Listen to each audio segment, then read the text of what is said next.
Bonjour, ravi de vous retrouver. L'actualité décryptée au travers de l'image, du son et une bonne dose d'opinion. C'est bien évidemment dans la médiasphère. Alors le problème ou l'avantage, c'est au choix. Avec l'image et le son, c'est que ça reste. Regardez, écoutez. C'est très très difficile. J'ai essayé de lui dire à François Fillon, j'ai essayé de prendre la parole devant les députés il y a plusieurs semaines. Il faut le dire, ça fonctionne pas. Et il n'est donc aujourd'hui pas en capacité de mener les couleurs de la droite et du centre à l'élection présidentielle. Souhaitez que François Fillon arrête sa campagne présidentielle. Oui. Vous le souhaitez? Oui, je lui ai dit. Je crois qu'il est temps maintenant que François Fillon fasse un acte d'homme d'État et qu'il transmette le relais de cette campagne à quelqu'un qui sera en capacité de gagner. Que le candidat aujourd'hui n'est plus capable de porter cette alternance, n'est plus capable de la faire gagner, il nous condamne à l'échec. Bonjour Olivia Grégoire, Bonjour. Conseillère en communication et fondatrice du cabinet Olicard. Bonjour William Gonladen. Bonjour. Merci d'être là, avocat essayiste. Ludovic Delerge, bonjour. Bonjour Christophe. Cofondateur de Doculix, et Jackie Isabello. Bonjour Jackie. Salut Christophe. Conseiller en communication, fondateur de Coriolink. Je le disais, les images et les mots, c'est dur, ça reste, on en a eu la preuve. Oui, c'est terrible, c'est terrible. Après, tous ces gens qui fuient ne sont pas dans le numéro spécial réfugiés de l'IB. Il l'a placé. 100% fait par des réfugiés, il faut le dire aujourd'hui. Il fuit de l'intérieur. En fait, il fuit une situation catastrophique au départ. L'incipit. Et ce qui est très drôle, c'est les retournements de situation. C'est un vaudeville assez incroyable et totalement pathétique. Et ce qui est quand même terrible, c'est que c'est un vaudeville, mais nous sommes en pleine campagne présidentielle et qu'il reste un peu moins de 50 jours. Ouais, enfin, je crois que l'heure n'est pas non plus à la rigolade. D'abord, c'est vrai que c'est un peu fou, mais la période est folle. Ce qui se passe est un symptôme, je crois, de la société, et notamment de la société politique. Et puis, les gens que vous venez d'entendre, moi, il m'arrive d'en côtoyer, ce ne sont pas des gens qui sont dans la perfidie.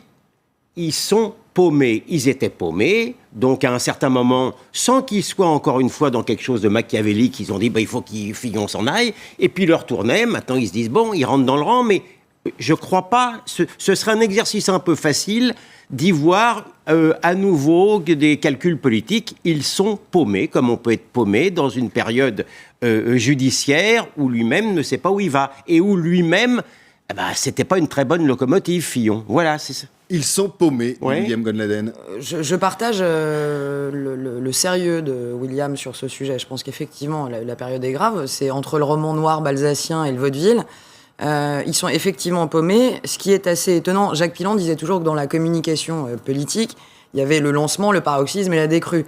On se demande quand va arriver la décrue. C'est de paroxysme en paroxysme, d'épisode en épisode. L'épisode du Trocadéro, l'épisode de Juppé hier, l'épisode du bureau politique hier soir. Et puis ça va continuer. On l'a dit très justement et d'autres l'ont dit sur votre antenne ce matin. On a 8 jours. On est le 7 mars jusqu'au 15 mars. Le 15 mars, ça repart. Le 17 mars, ça continue. Le 20 mars, il y a cette le premier débat. Mise en examen. Et judiciaire qui est importante, qui peut toucher d'autres personnes que François Fillon. J'entends les images que nous allons avoir peut-être de Madame Fillon, qui peut aussi être placée en garde à vue ou mise en examen, et des enfants. On va avoir des images potentiellement le 15 mars. Effectivement, les messages et la Et ça va campagne. démarrer dès le 13 ou le 14, ce qui veut dire que la fenêtre de tir des 4-5 jours, hier, Guillaume Tabar parlait de 9 jours sereins ou 8 jours sereins pour François Fillon. On en est là à 47 jours de la campagne. Il a 5 jours de répit pour exposer un programme. Alors, ce qui est intéressant, je vais vous laisser la parole, bien évidemment, Jackie, à tout le monde d'ailleurs dans cette émission, mais il est possible que nous ayons rêvé. Et oui, il y a eu un peu de bisbille, un rien, 3 fois rien, bien évidemment, au niveau des Républicains. Et puis, hier, il y a eu une réunion et c'est la joie, bien évidemment, parce que tout a changé. L'époque n'est plus la même, réunification, il ne s'est rien passé. Le comité politique, après un large échange, a renouvelé à l'unanimité son soutien à François Fillon et s'engage à œuvrer au rassemblement des familles politiques de la droite et du centre autour de lui et du projet qu'il porte pour le redressement national. François Fillon a indiqué qu'il prendra des initiatives pour porter ensemble nos valeurs. Les Républicains sont donc rassemblés et déterminés autour de François Fillon. Je vous remercie. Et oui, alors comme si cela ne suffisait pas, si vous voulez une petite piqûre quand même de rappel pour dire que tout va bien, eh bien là, c'est la suite. c'est notre candidat, on ne se pose plus de questions. Maintenant, on va de l'avant. Assez tergiversé, la période des doutes est refermée, le débat est clos. Maintenant, on y va tous ensemble pour gagner. Les discussions sont ouvertes avec tous ceux qui, ces dernières semaines ou ces derniers jours, ont pu faire part d'une certaine réserve. Mais maintenant, la situation est trop grave. Il s'agit de trouver à nouveau un rassemblement le plus large possible. Alors, il y a le son, bien évidemment, et puis il y a l'image. C'est assez terrible. Et ce qui est intéressant, c'est que dans certaines grandes affaires judiciaires, vous savez, on nous décrit parfois des pervers narcissiques où vous vous dites comment ont-ils fait pour manipuler autant de gens. Et là, ce qu'il faut dire à nos amis auditeurs, c'est qu'on est en train d'assister à une formidable opération de manipulation. On a, je ne vais pas les qualifier de pervers narcissiques, mais en tout cas, on a 2 personnages centraux qui ne parlent jamais et qui sont en train de transformer le temps le plus important de la démocratie française en élection de parti, la prochaine élection du parti Les Républicains et du Parti Socialiste. Et ces 2 personnages que nous n'entendons jamais, ils sont en train de manipuler tout le monde, ils forcent le président du Sénat, l'ancien président de l'Assemblée nationale, l'ensemble des leaders de la droite politique à faire des déclarations sans qu'aucun ne se dise nous sommes ridicules. Je vois bien qui est à droite. Nous sommes ridicules. Nicolas Sarkozy et François Hollande, c'est évident. Nous sommes ridicules. 2, nous sommes en train de donner une image de la démocratie qui est absolument hallucinante. Et 3, nous allons organiser la suite du premier tour qui risque d'être catastrophique pour la France. J'approuve pas du tout cette analyse.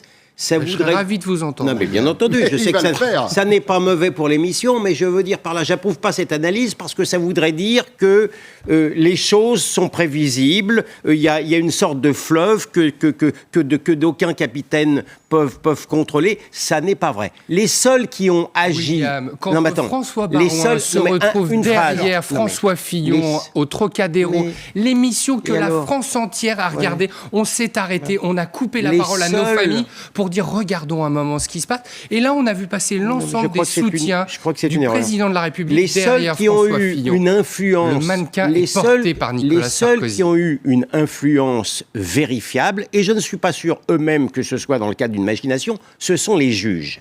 Et quant aux politiques, il ne faut les créditer ni d'intelligence, ni de machiavélisme. Chaque jour est un nouveau jour, et je rejoins totalement l'analyse d'Olivia. On pensait hier encore ou avant-hier que ça y est, Fillon avait repris la main, etc. Regardez la tonalité de votre émission, écoutez ce qui s'est dit ce matin, lisez votre journal et vous verrez qu'il n'en est rien. Et effectivement, ça va être ponctué de commentaires, de prévisions sur ce qui va se passer le 15, et puis ensuite les conséquences. Ça veut dire que rien n'est réglé. Rien n'est réglé. Personne n'a repris la main. Je vous dis que rien n'est réglé. Ça, c'est évident. On est d'accord. Mais pourquoi ça tombe bien que vous soyez là? On est encore dans une séquence de com parfaite? On est dans une séquence de destruction de 2 familles politiques qui, dans un pays qui, depuis 2011, a connu la fracture Dominique Strauss-Kahn. Depuis que Dominique Strauss-Kahn n'a pas été élu à la tête du Parti socialiste pour porter les chances du Parti socialiste et faire bouger ce parti vers un centre-gauche qui soit plus proche des valeurs d'un Rothschild Troisième République, c'est-à-dire des gens qui sont socialistes mais qui comprennent quelque chose à l'économie. François Hollande a été incapable de gérer sa majorité, et donc on se retrouve avec un conseiller de l'Élysée, un Henri Guénaud qui va être élu président de la République, sauf que Henri Guénaud est 4 fois plus brillant que ne l'est Emmanuel Macron. Et puis là, aujourd'hui, on a 2 déçus, 2 gens qui ont été tancés par leur camp et qui sont en train de dire vous avez voulu nous expulser, eh bien on va voir ce qu'on va voir, sauf que moi ce qu'on va voir. Donc on est bien d'accord, si vous écoutez, nous avons Nicolas Sarkozy et François Hollande à la manœuvre et à l'origine de tout ça. Mais pourquoi une réunion avec Sarkozy? Pourquoi une réunion à 3? Quel est l'intérêt? Il s'est pris une tôle aux primaires, il s'est pris une tôle face à Hollande. Il n'est plus dans l'échiquier normalement. Ça prouve bien qu'il contrôle rien. Mais bien sûr il aimerait pouvoir contrôler. Il veut pouvoir placer Baron et travailler là. Il l'a pas pu. Et il n'a pas pu parce qu'il s'attendait pas au bras de fer de la part de Fillon. Le petit communiqué qui est juste envoyé avant la prise de parole d'Alain Juppé pour dire on se fera une petite réunion alors qu'il doit faire une déclaration. Et à quoi va servir cette petite réunion? Messieurs les conseillers en communication, madame, bien évidemment, à quoi sert cette fameuse réunion? On va continuer après et on parlera du plan B justement. Je m'en référais à ce que vous disiez hier dans votre émission. C'est un réflexe de droite de réunir les chefs à plumes quand ça va pas. Qu'est-ce qui va se dire? Moi, j'aime pas la politique fiction, je suis pas dans leur tête et dans le bazar actuel, je ne saurais vous le dire. J'ai une position qui est entre les deux. Moi, je pense, faut regarder à qui profite globalement le crime actuel. Il semblerait quand même que les sarkozystes, qu'on ne voit pas, et en ça Jackie a raison, la non-communication sarkozyste arrive quand même à prouver une certaine efficience. On a aujourd'hui 2 personnalités qui étaient complètement oubliées dans les Républicains, qui étaient Laurent Wauquiez et Barouin, et on sait pertinemment qu'il y a des tractations qui se sont passées et que l'unanimité du bureau politique hier n'a pas pu être acquise par magie. Première chose. Deuxième chose, moi, il me semble, pour prendre un peu de hauteur, que tout ce qui nous arrive là, Sarkozy, Hollande, etc., c'est surtout que les primaires bouleversent le jeu politique. Et on l'a dit, on le redit, mais ça bouleverse complètement le tempo de la présidentielle. Et on a effectivement, aujourd'hui, des partis politiques qui ont du mal à répondre à la demande citoyenne et qui sont incapables de générer des candidats légitimes. Ont cassé la machine politique. En fait, elles l'ont transformée, elles l'ont fait changer. Ah si. Oui, mais c'est quand même pas l'essentiel du truc, parce que Fillon, il n'a pas été mis en examen par les organisateurs de la primaire, quand même. Après, je veux bien que ce soit difficile. Mais c'est pas ça, c'est générer un candidat légitime dans le parti. On voit bien que Fillon n'est pas légitime aujourd'hui. Je crois que si on ne veut pas prendre conscience de la déstructuration totale du système politique, et qui ne se réduit pas à l'échec de M. Strauss-Kahn, qui est beaucoup plus profonde. On ne comprend rien à ce qui arrive. Il y a ça, il y a le jeu médiatique autour des affaires judiciaires, ce système encore une fois médiatico-judiciaire sur ce que j'ai écrit là-dessus hier dans le Figaro. Bon, je n'en pense que du mal, personnellement. Je n'en pense que du mal. Texte, d'ailleurs. Merci. Je rends hommage à votre bon goût. Non, mais il est bien écrit. Non, mais cela étant, bien entendu que Sarko a voulu reprendre la main, mais il a pas et placer Barouin, mais il n'a pas pu parce que Fillon a réussi quand même son coup du 18 Brumaire pratiquement au Trocadéro. La suite au prochain numéro, la suite aujourd'hui, c'est pas 25 000 Pékins dont la moitié ont été amenés par des bus sous la pluie. Il a réussi. C'est l'argent. Il n'a pas voulu rendre l'argent des primaires. C'est ce qui a bloqué hier. D'abord, le maître de tout, c'est le calendrier. Non, c'est le calendrier judiciaire et le calendrier politique. Les deux. Avec ce calendrier-là, normalement, il doit personne n'y pouvait rien. C'est lui qui était le patron à partir de là. Alors, ce qui est intéressant quand même, et là, je me tourne vers vous, et on en parlait juste avant cette émission, donc autant vous livrer, mesdames et messieurs qui nous regardaient, il y a quand même, et je pense que c'est une des bonnes explications, ce problème d'argent. Il n'y a aucune obligation légale pour Fillon de rendre l'argent des primaires et des dons qui ont été faits, parce que c'est à son association de soutien qui porte son nom. Et Fillon, dans ce qui serait dit hier, en cas où on le forcerait de se retirer, ne rendait pas l'argent. Dans ce qui serait dit ou dans ce qui s'est dit? Allez-y. Dans ce qui s'est dit d'une personne qui était dans cette réunion. Et à partir du moment où il ne rend pas l'argent, faire une autre campagne sans argent, ça oblige à taper dans le trésor de guerre du parti, ce qu'il n'avait pas envie de faire. Donc, sans argent, on ne peut pas soutenir un nouveau candidat. Donc, il n'y avait pas assez d'argent pour le plan B. C'est pas qu'il n'y a pas assez d'argent. C'est que l'argent des primaires... C'est sans doute un des ingrédients, mais qui est majeur. C'est le moteur de la guerre en politique. Le principal ingrédient, c'est j'y suis, j'y reste. C'est Fillon qui tient. Vous pouvez dire tout ce que vous voulez, j'y suis, j'y reste. Sauf qu'il aurait très bien pu débarquer avec un Barouin et tout le monde se rallie derrière lui. Mais sans argent pour le soutenir, ils font comment? Non, mais Ludovic, la comptabilité, c'est pas le fait de gens qui décident eux-mêmes de ce qu'ils peuvent faire. Une entreprise, elle a des missions, et lorsqu'elle sort du cadre de ces missions, ça a un nom. Ça s'appelle de l'abus de biens social. On prend de l'argent pour faire une campagne présidentielle. Si on s'amuse à faire poker macramé, ça n'est pas légal d'un point de vue des règles de comptabilité telles qu'elles ont été instituées par le plan comptable général de 1986. Vous pouvez me croire sur parole. Donc, le débat n'est pas là. Mais l'argent n'est pas le sujet. Aujourd'hui, visiblement, c'était le sujet de François Fillon.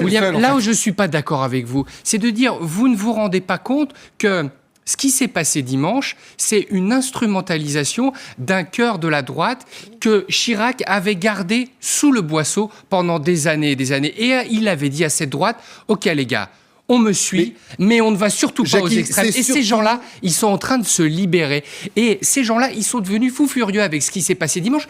Et quand Macron va passer au deuxième tour, et quand Marine Le Pen va arriver en tête, pour qui croyez-vous que cet électorat présent au Trocadéro va voter le 7 mai? Croyez-vous qu'il va voter Fillon?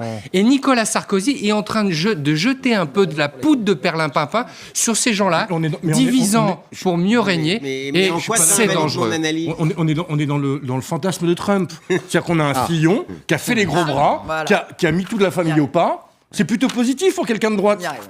On est dans la testostérone pure, il a mis tout le monde en Il part. a été plus fort que le parti On est dans le et fantasme que de les Trump, anciens dirigeants du parti. Pression constante et tenir. Ça, je suis assez d'accord avec ça. Il a tenu. Et cet hommage à la Alors, droite si vous êtes d'accord, nous allons revenir quand même sur ce qui était un plan B. Le plan B comme Barouin, y a-t-il eu ou pas de plan B? Premier élément de réponse. Pour moi, vous savez, il n'y a pas eu de plan B, il n'y a jamais eu de plan B. Donc, retour case départ. Le meilleur des candidats pour battre la gauche, c'est François Fillon. Les choses sont claires. Dans une démocratie, c'est l'élection qui fonde la légitimité. Et personne ne peut lui disputer. Eh bien voilà, on en a la preuve. Ça, c'était hier soir. Il n'y a jamais eu de plan B. Le problème, s'il n'y a pas eu de plan B, il n'y a pas eu ce qui va suivre. Et ce qui va suivre, eh bien, c'est ça.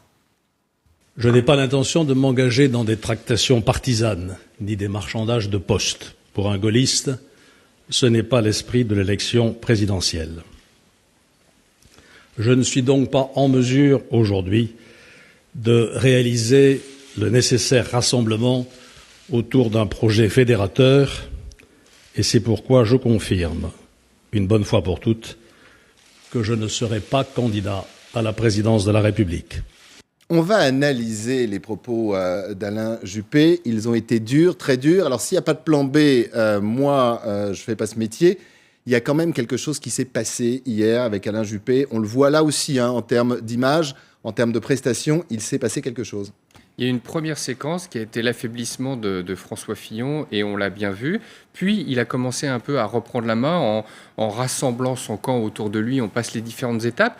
Et puis, il y a eu cette espèce d'estocade avec l'ensemble d'une équipe de spécialistes de la politique qui ont démissionné, Lecornu, Leroux et Stefanini, qui sont 3 hommes centraux. C'est-à-dire qu'un militant politique, il ne travaille pas pour Fillon, il travaille pour Leroux, pour Lecornu et Stefanini. C'est des gens qui ont été mûris par ces gens-là que personne ne connaît et qui sont des stars des campagnes politiques. Et quand ces gens-là ont décidé de partir, on s'est dit, c'est foutu. Et là est arrivé quelque chose d'assez magique, c'est-à-dire qu'on est en train de diviser cette famille, être raisonnable. Non, on va refaire ce que Chirac a fait en 1980, c'est-à-dire... Moi, ce que je voudrais, si je puis me permettre, et on va se permettre, mon cher Gilles William, je voudrais qu'on revienne à ce qu'on vient d'entendre. Bien sûr, c'est ce que je voulais Merci faire. à Juppé. Alors justement, je ne pense pas très sincèrement que Juppé, avec cette tête-là, il pense à Monsieur Lecornu. On est bien d'accord. Monsieur Juppé, il pense à Monsieur Juppé. Mettez-vous à la place de Monsieur Juppé. C'était déjà très difficile, alors qu'on lui promettait une primaire très facile, d'accepter dans sa tête d'avoir été battu à plate couture par Monsieur Fillon-François. Et une deuxième fois, on lui propose le coup du Orphée. Il pensait qu'il pouvait le prendre. Et une deuxième fois, il se casse la figure. Il faut vraiment être solide. Il se casse la figure ou on lui casse la figure? Mais peu importe. Non, mais les deux, ça c'est important. Je m'essaye à la psychologie. C'est pas facile pour un type d'accepter en 1 mois et demi de temps 2 cruelles déceptions. Ça explique sa tête. On est d'accord, mais on est tout à fait d'accord. C'est d'autant plus difficile qu'il semblerait, d'après ce qui se disait ces derniers jours, qu'il avait les 500 parrainages. C'est d'autant plus difficile, effectivement, au plan psychologique. Amertume, lucidité aussi dans la prise de parole d'Alain Juppé. La différence dans l'image aussi est intéressante. Une posture non verbale en termes de communication qui est très présidentielle, extrêmement calme, extrêmement déterminée dans sa position. Aujourd'hui, ce qu'il a aussi mis en exergue avec cette parole, et c'est ce qui se disait sur les réseaux sociaux, Alain Juppé, c'est qu'il a une posture d'homme d'État. Et il a voulu, encore une fois, sortir par le haut. Ce qu'il y a de certain, c'est que le plan B, jusqu'aux dernières heures, a été tenu. Par contre, il y a une chose qu'on n'entend pas assez. Alain Juppé est un homme d'État avec tout l'orgueil et l'égocentrisme parfois que cela implique. Et ce qu'il y a de certain, c'est qu'il attendait, je crois, qu'à un moment ou à un autre, dans les derniers jours, il y ait une demande qui soit faite. Et c'est comme dans une histoire d'amour, quand vous n'êtes pas désiré, vous n'y allez pas. Et je crois qu'Alain Juppé n'a pas senti qu'il n'a pas été désiré. En tout cas, François Fillon n'a pas donné la main. François Fillon l'aurait fait. Même ce que nous a dit Ludovic tout à l'heure, il y a peut-être une grosse histoire d'argent. Surtout par rapport et que, effectivement, Fillon a dit c'est peut-être sans moi, mais je ne rendrai pas l'argent. Vous parliez de posture d'État, vous parliez des mots, tout simplement, et de leur importance. Bien écoutez. Quant à nous, la droite et le centre, quel gâchis. Au lendemain de notre primaire, dont le résultat a été incontestable et incontesté, François Fillon, à qui j'avais immédiatement et loyalement apporté mon soutien, avait un boulevard devant lui. Voilà. Très dur. Mais on est quand même dans Il a mis en accusation quand même beaucoup de gens. Hein. Mais oui. C'est pas l'habitude du Juppé d'utiliser des termes aussi forts. Alors donc la séquence du plan B, elle était mise en place. Il suffisait juste que l'homme de droite le plus puissant décide une bonne fois pour toutes d'aligner l'ensemble de ses soutiens. Quand Chirac décidait d'aligner l'ensemble des gens qu'il soutenait, il alignait l'ensemble des gens qu'il soutenait. Là, il y a eu Jacob, il y a eu Barouin, il y a eu Ciotti, qui sont des sarkozystes historiques et qui sont venus se balader au Trocadéro et ils ont tué le plan B et on le sait très bien. Quand Alain Juppé, donc, avant de parler du plan B, je voudrais qu'on revienne quand même sur le plan J. Juppé. Quand Alain Juppé prononce ces mots, on va en écouter d'autres d'ailleurs, ça a une signification. Oui, il en manque bien sûr. Oui, vous voulez voir s'il en manque? Tiens, écoutez, regardez, vous allez voir. Il en manque. Jamais, sous la Ve République, une élection présidentielle ne s'est présentée dans des conditions aussi confuse. Déboussolé par l'échec du quinquennat de François Hollande, irréconciliable, désastre. Discrédit de l'établissement politique dans une impasse. Plus difficile encore, c'est radicaliser, nous a quittés dans la douleur et les reproches, en pâture aux démolisseurs de réputation. Notre pays est malade, en colère contre ses élites politiques, une terrible crise de conscience. De confiance. Pour moi, il est trop tard. Quel gâchis. Merci à Laura Barthaud pour ce montage. Là, les mots ont un sens. On est quand même dans une séquence politique super riche. Hein. C'est-à-dire qu'il y a quand même une chose moi, qui me frappe, c'est qu'on a deux des peut-être plus beaux discours qu'on a eu en politique française depuis peut-être une décennie, qui sont des discours de renoncement. C'est le discours de Hollande et celui de Juppé, qui sont en termes de profondeur et de portée extrêmement puissants. Non, parce qu'il y a des mots de trop. Là, il y a des mots de trop. Ah oui, il y a des mots de trop. Non. Parce que, pardon, je reviens à la psychologie. Bien entendu qu'il y a toute une partie d'analyse, et d'ailleurs, il faut pas, honnêtement, c'est tellement l'évidence du champ de ruines politique que c'était quand même facile de le dire. Il a une tenue, encore, on ne va pas lui demander de faire la danse des canards, compte tenu, encore une fois, du contexte psychologique que je viens d'expliquer. Mais les mots de trop, quand on est un homme d'État de droite et qu'on doit souhaiter, quoi qu'il arrive, la victoire de son camp... Mais il la souhaite peut-être pas, ou non. C'est bien. Il lui savonne la planche. Mais bien sûr. En disant que la foule du Troca a été radicalisée, en disant que... Mais c'est une réalité. Je termine. Et en disant qu'il est... en disant qu'il n'est plus qu'il est à présent dans l'obstination, il lui savonne la planche, et c'est la marque plus de l'amertume d'un politicien que d'un homme d'État, pardon de vous le dire. C'est un homme d'État de 70 ans qui va rester dans sa mairie de Bordeaux. Pardon ? C'est un homme d'État de 70 ans qui va dans sa mairie de Bordeaux, qui est en train de se détacher de la vie politique et qui lâche les chevaux. Ça s'appelle un homme. Ça s'appelle un homme avec son amertume. Détaché de la vie politique, on est venu le rechercher. Voilà. Oui. Alors, c'est pas facile. Oui. Là aussi, je me tourne vers mes amis communicants. Sur ce plateau, il y a des mots et puis il y a aussi des silences. Autre montage et autre exemple.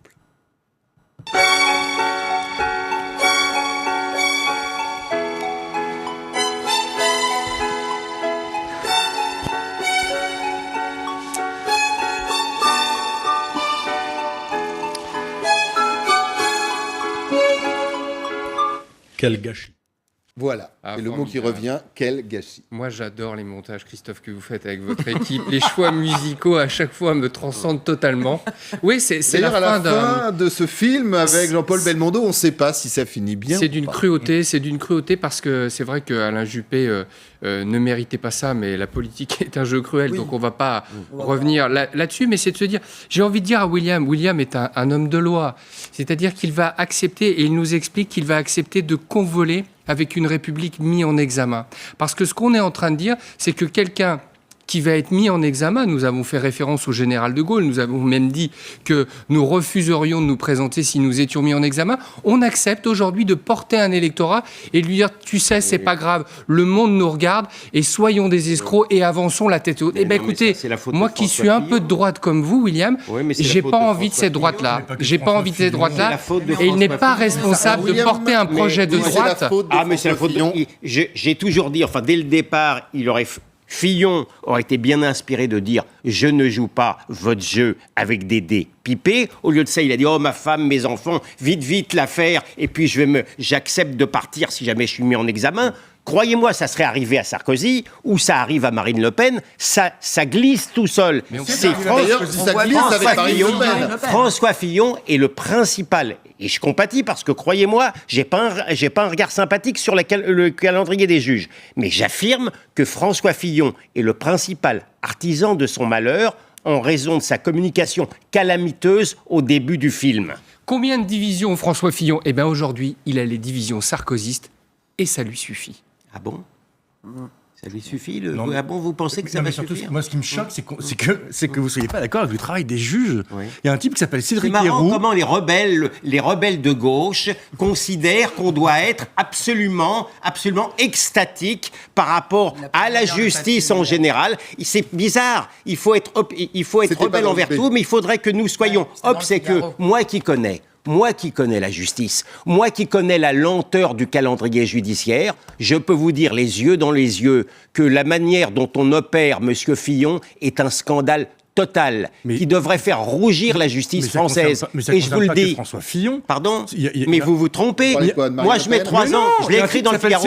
Moi, je mets 3 ans à faire venir Madame Taubira devant son juge pour une affaire de prise illégale d'intérêt, et on met 1 mois à faire venir Monsieur Fillon. Et il faudrait que je trouve ça tout à fait équitable. Et il faudrait que je ne vois pas la coïncidence avec le calendrier politique.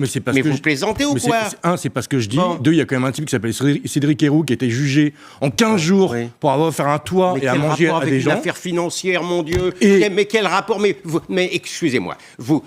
En matière de communication, je suis certain que vous êtes très savant, mais comparer l'affaire d'un no-border avec une affaire financière qui est compliquée, qui est difficile et qui sont constamment lentes. Aquilino Morel, par exemple, c'était autre chose ?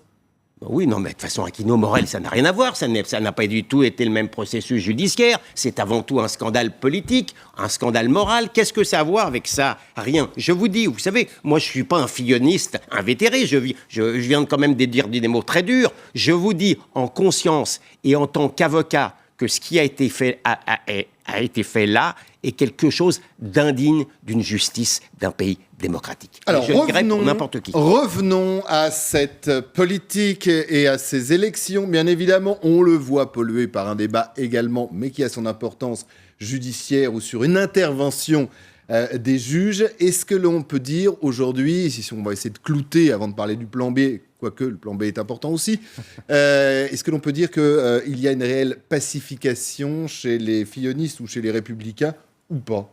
On voit bien que quand même la famille est extrêmement divisée, et puis elle est plus que divisée, elle est vraiment totalement éclatée. Les centristes qui eux-mêmes sont maintenant redivisés entre ceux qui ont rejoint l'UMP en son temps et puis les centristes historiques. Cette droite RPR qui également s'est séparée, parce que quand même Fillon et Juppé sont 2 RPR traditionnels et ce sont des camps qui portent des valeurs absolument différentes. Donc là, on s'engage vers un tempo qui, comme l'a dit Alain Juppé, va radicaliser une partie du camp et un autre camp qui va se sentir totalement délaissé. Et ça, on sait très bien comment ça se transforme. On le verra dans les prochains... Olivia. Au plan, moi je vais rester qu'au plan de la communication, parce que je ne suis pas juriste. Au plan de la communication, qu'est-ce qui va se passer dans les prochains jours, si on se projette un peu ? Et ça a commencé dès aujourd'hui. Et vous n'avez pas votre boule de cristal. Et je n'ai malheureusement pas, malgré ma requête, ma boule de cristal. Vous allez avoir donc le retour des partis. Il y a de fortes chances que, peut-être pas Bruno Le Maire, mais que des Thierry Solaire ou d'autres. Qu'est-ce qui va se passer ? Ils vont faire campagne. Est-ce qu'ils vont revenir ? Comment ils peuvent revenir ? Et je voudrais juste revenir, parce que là, on est dans notre microcosme médiatico-judiciaire, mais les Français qui sont plus touchés par Zeus, en réalité, que par l'affaire, à mon avis, du bureau politique d'hier soir. Les Français, audibilité, crédibilité. Déjà, Gérard Larcher, quand on regarde les images d'hier soir et qu'on connaît un peu juste qu'on se met à blanc devant les images, comment dire que ce qui était vrai hier, c'est ce que dit Valérie Debord sur les plateaux hier soir, l'ardoise magique, ça fonctionne pas. Comment dire aux Français, c'est bon, tout va bien. C'est comme quand des enfants savent pertinemment que leurs parents s'entendent plus et vont divorcer, et que les parents disent « vous inquiétez pas, tout va bien » et papa et maman s'entendent très bien. Les gens sont pas idiots. C'est complètement inaudible et c'est absolument pas crédible, ni M. Larcher hier, ni M. Accoyer ce matin sur les antennes, et dans les jours qui viennent, qu'est-ce qui va se passer? Tous ceux qui sont partis vont revenir. Comment on va gérer ça? Moi, je suis pas Alors, d'accord, en fait. ce qui m'intéresse, c'est qu'on va revenir quand même, et vous allez en parler bien évidemment, à ce fameux plan B. Parce que ça risque, comme vous le disiez, de polluer légèrement l'atmosphère. On a l'impression, Gérard Larcher nous l'a dit, on pourrait peut-être même le réentendre, mais on verra ça plus tard, que tout était fini, que ça allait très bien dans la famille. Rassembler. Le plan B et les belles formules. Vous allez voir, il y a quelqu'un qu'on entend beaucoup, ça a été d'ailleurs le premier, il faut s'en souvenir, à nous dire que François Fillon ne lâcherait pas, même s'il était mis en examen, c'est Monsieur Fesneau. Première version. Moi, j'appelle de mes voeux une personnalité telle que François Baroin, par exemple, dont on parle beaucoup, qui présente l'avantage d'être la nouvelle génération, qui présente tous les critères aussi d'expérience, d'humanisme. Il a été plusieurs fois ministre, président de l'Association des maires de France. Nous avons ces personnalités dans notre famille politique qu'on le désigne et qu'ils se présentent à l'élection présidentielle directement, sans passer par les primaires. Retenez bien les mots parce qu'il y a la version d'hier, ça c'était à l'Assemblée nationale, et il y a la version de ce matin, c'était en direct sur LCI. Je pense qu'aujourd'hui, nous pouvons dire raisonnablement que le psychodrame est terminé et que François Fillon est, quoi qu'il arrive maintenant, le candidat.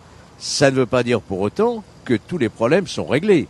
Nous avons une famille politique qui doute, nous avons une famille politique qui est quand même dispersée, qui se pose la question de notre capacité à nous qualifier au second tour. Nous allons avoir une autre lame de fond qui va nous arriver en pleine figure le 15 mars avec le rendez-vous judiciaire. Comment traverser à nouveau cette tempête? Je crois que ce que j'avais dénoncé très tôt, dès le 1er février, malheureusement est loin d'être terminé. Loin d'être terminé. Belle séquence. C'est une séquence compliquée. Et puis Georges Fenech qui a eu l'habitude de mener des combats seuls. Simple d'un côté, expliquez-vous. Georges Fenech a eu l'habitude de mener des combats seuls. Il a ce savoir-faire de mener des combats seuls. Dans le passé, il l'a fait. Et c'est vrai qu'il a senti très très tôt qu'on était en train de partir totalement en vrille. Et donc il a pris ses responsabilités. Il a dit on va pas tenir. C'est pas possible. C'est pas pensable. Je veux dire, quelqu'un qui a un passé de magistrat, il entend mais même dans les lui tribunaux, a essayé de faire sauter la baraque, mais ça n'a pas suffi. Et ça n'a pas marché. Ça n'a pas marché. Donc il revient à la raison. Moi qu'il connaissait. Moi, je suis pas objectif, c'est mon associé. Mais j'ai donc c'est bien suivi pas à pas. Il dit la vérité à chaque séquence. Voilà. Il a dit qu'il aurait préféré, il y a un mois, que Fillon s'en aille.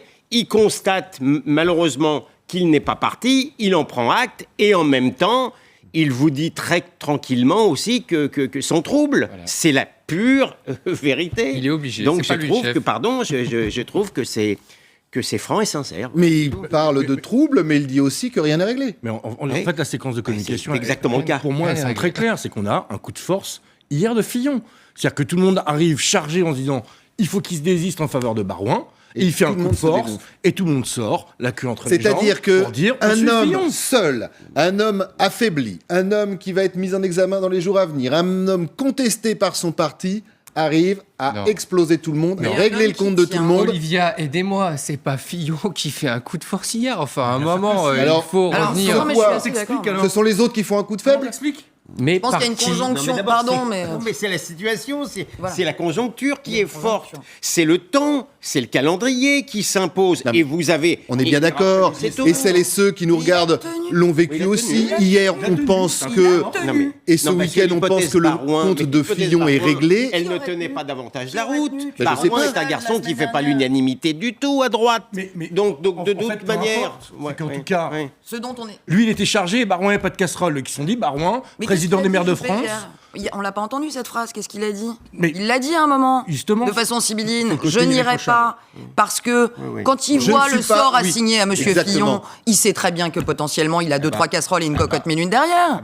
Surtout une condamnation définitive, c'est autre chose qu'une mise en examen. Oui, mais au moins la justice est passée, ça a été fait. Oui, mais c'est... Il n'est pas aveugle. Alors les gens auraient dit, oui, la justice est passée, on n'en parle plus. Non, mais voyons. Surtout, Jacques a raison, regardez la séquence de lancement du Trocadéro, sur le placement des gens, c'est vital, c'est que c'est l'image, et comment... passé hier, on glisse 30 minutes, peu à peu, vous avez dans l'axe de la caméra. 30 minutes après qui apparaît derrière et qui reste et qui brave la tempête. En retard, tout ça est très bien orchestré, on connaît ça par cœur avec Olivia, on sait très bien comment il faut faire. Et ils ont enlevé la fameuse Alexandra pour Barouin puisse se mettre. Le plan B est simple. Et sa femme à la fin. Ce que je dis, c'est que il fallait à un moment prendre une décision. Et la très bonne séquence de communication qui a été faite dimanche, pour une fois, et là je rejoins William, dimanche, on a été touché par la grâce. François Fillon a fait enfin témoigner Pénélope Fillon, ce qu'on attendait tous depuis 3 semaines, un mois. On avait envie de dire, dis François, tu veux qu'on te donne quelques cours de communication? Parce que faire parler 3 semaines après le début de ce qu'on appelle le Pénélope Gate, c'est-à-dire on veut parler de Pénélope, la faire parler 3 semaines après, il était temps. Celles et ceux qui ne l'auraient pas vu, je rappelle, c'est cette longue interview de Pénélope Fillon dans le JDD, et après il y avait la séquence. Une belle séquence au Trocadéro, mais là, il fallait que largement les vrais par les équipes de François Fillon, le vrai pouvoir de la droite décide d'aller dans le sens du président du Sénat, de l'ancien président de l'Assemblée nationale, du porte-parole de François Fillon, de son directeur de campagne, de ses 2 directeurs adjoints et de l'ensemble de grands leaders, et de déconnecter. Mes amis, il nous reste quelques minutes dans cette émission. On va faire une césure. On va essayer de parler d'autres choses, enfin toujours de campagne, mais d'autres choses. Allez, virgule. Pas forcément musicale, mais virgule quand même. Il y en a qui contestent, qui revendiquent et qui protestent. Moi je ne fais qu'un seul geste, je retourne ma veste. Je retourne ma veste, toujours du bon côté. Eh oui, mais on fait de la politique aussi. Alors on va parler des autres, bien sûr, parce qu'il y a une campagne qui existe, campagne totalement atomisée, inaudible, celle des autres par justement les affaires François Fillon. Les autres candidats s'en plaignent, écoutez-les.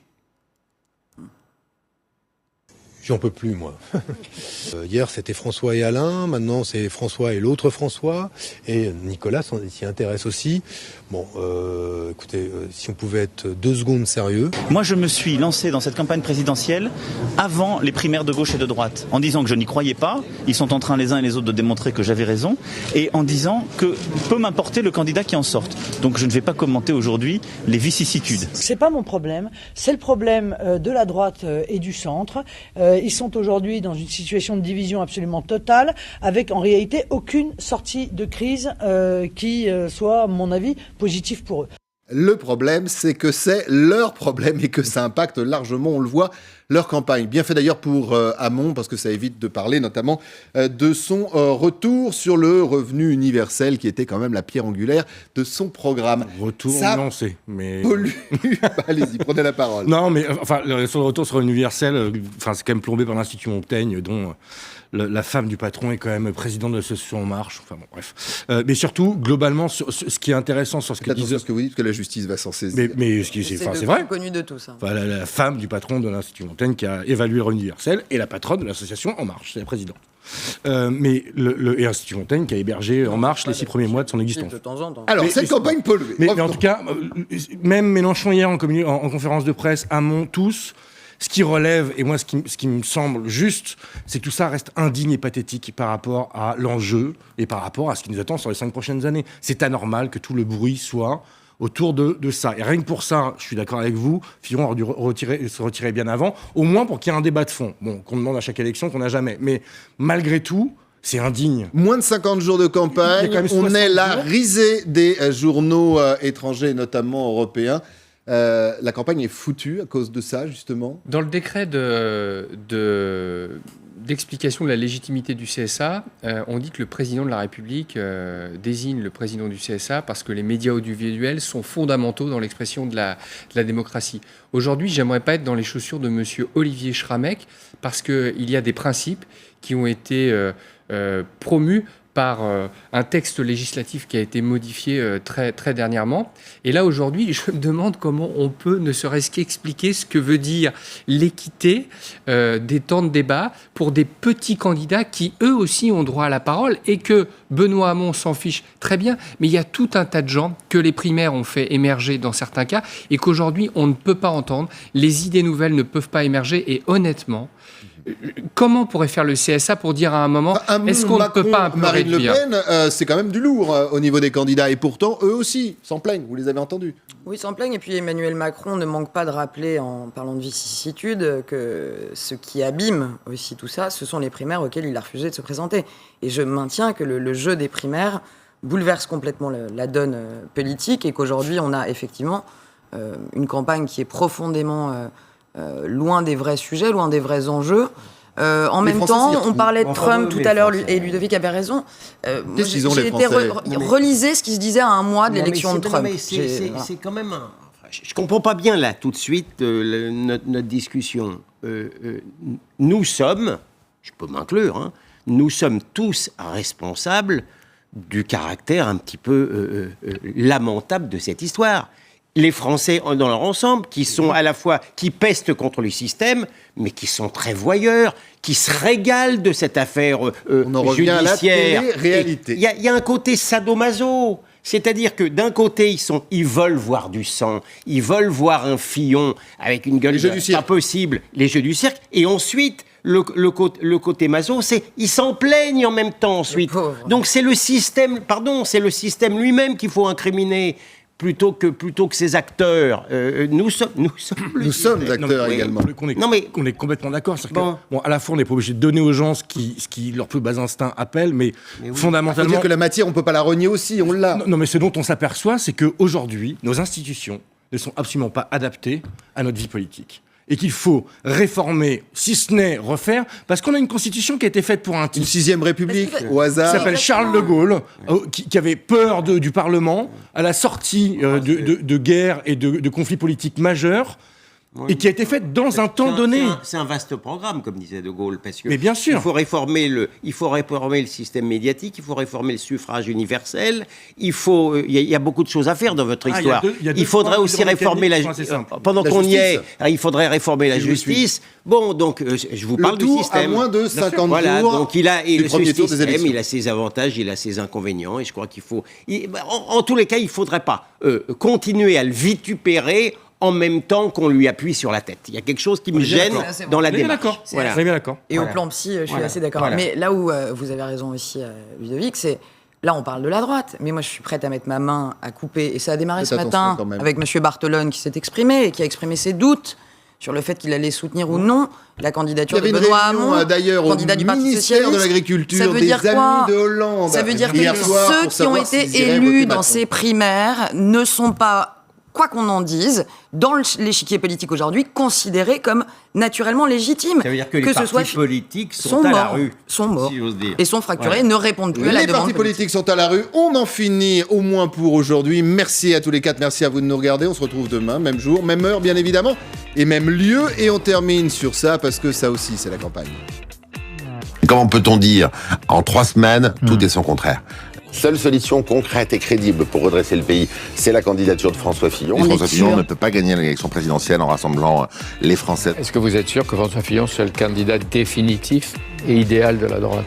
Bien sûr, il a gagné la primaire très nettement. François Fillon n'est pas aujourd'hui en situation de rassembler les Français. Aujourd'hui, tout le monde est rassemblé. Ceux qui sont fuyards, ce sont nos électeurs, qui, pour une grande partie d'entre eux, sont en train de quitter la droite et le centre. Et moi, je vois, les meetings sont pleins. Il est isolé et lâché des électeurs qui ne se reconnaissent plus dans cette candidature pour une grande partie d'entre eux. Comment peut-on dire C'était votre émission La Médiasphère avec Belle Demeure, site référent de l'immobilier de prestige.